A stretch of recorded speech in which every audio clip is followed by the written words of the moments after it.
জর্ডানে অনুষ্ঠিতব্য আসন্ন ত্রিদেশীয় নারী ফুটবল সিরিজকে সামনে রেখে 23 সদস্যের স্কোয়াড চূড়ান্ত করেছেন বাংলাদেশ জাতীয় নারী ফুটবল দলের কোচ পিটার জেমস বাটলার।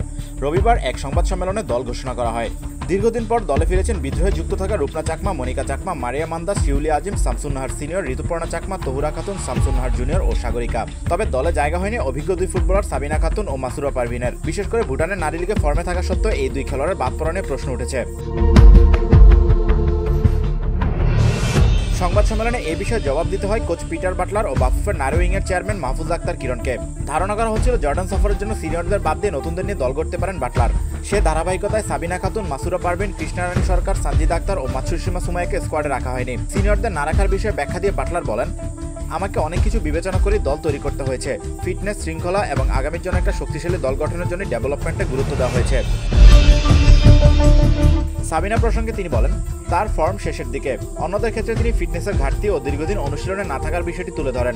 এই বিষয়ে বাফুফে কোচের কাছে ব্যাখ্যা চেয়েছে কিনা জানতে চাইলে নারী উইংয়ের চেয়ারম্যান মাহফুজ আক্তার কিরণ বলেন, দল ঠিক করা কোচের এখতিয়ার। আমরা কখনো কোচের স্বাধীনতায় হস্তক্ষেপ করি না।